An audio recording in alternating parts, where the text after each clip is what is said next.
డబ్బు తప్పక తీస్తామని నమ్మకముగా చెప్పి వెళ్ళిపోయాను. నేను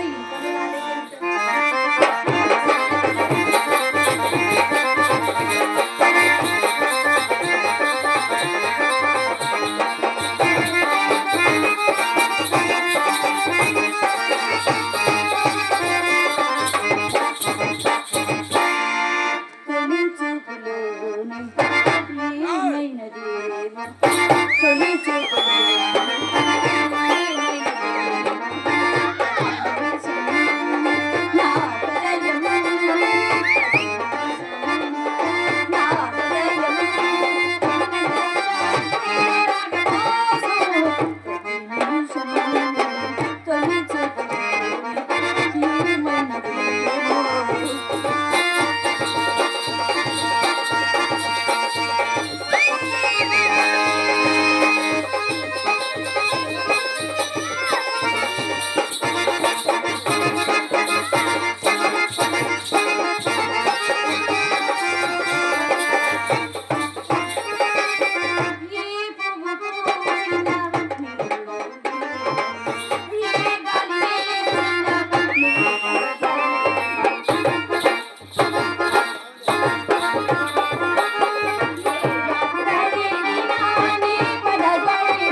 చింతామణి చెప్పండి. ఈ పూట పూర్తిగా ముస్తాబైన ఏమిటో కథ ఏమిటి కథ అని కొత్త బేరము తగిలది.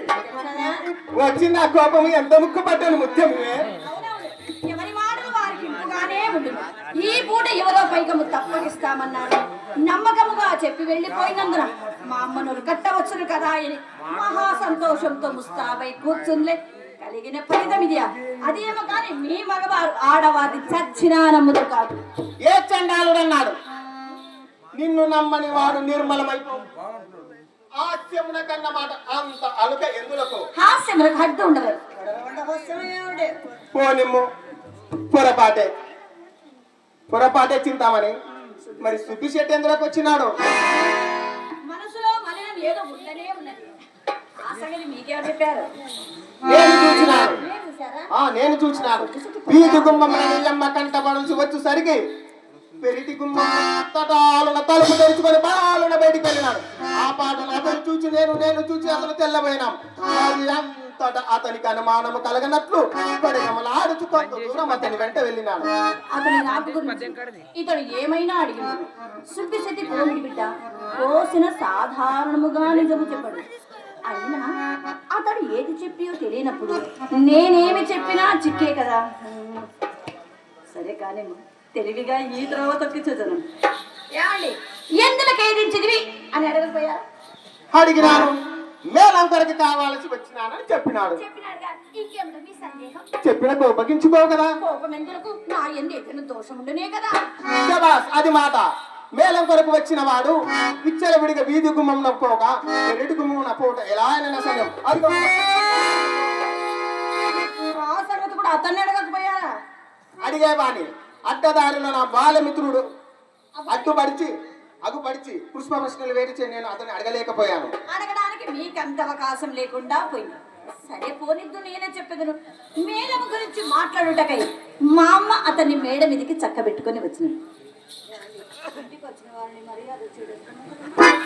ధర్మము గనక కూర్చోమని కుర్చీ వేసి వసూలు తాంబూలం ఇయ్యబోగా ఆయన వచ్చిన పని వదిలిపెట్టేసి అధిక ప్రసంగములు మొదలుపెట్టను. దాంతో నాకు చిరాకొచ్చి మేడ నుంచి చప్పున దిగి వచ్చి తిని మా అమ్మ నా మనసు కనిపెట్టడం మిష పైన దొడ్డిదాన్ని ఆవలనే సాగనంపినది. నడిచిన వేరిదానా, నీ మాట నేను ఏదముగా ఎప్పుడు నమ్మలేదు. నువ్వు నాతో నలసంత అబద్ధం ఆడవందే కదా నా నమ్మకం. మరి నేనెవ్వరితోడను అబద్ధములు ఆడను. చింతామణి ఈ కులంలో పుట్టవలసింది కాదని చిన్నలు పెద్దలు నన్ను శ్లాఘించుటకు ఇది ఏ కారణము? ఎవరి మాటలు ఎలా ఉన్నా ఎన్నిసార్లు నిన్ను శ్లాఘించలేదా చింతామణి? శ్లాఘించలేదా?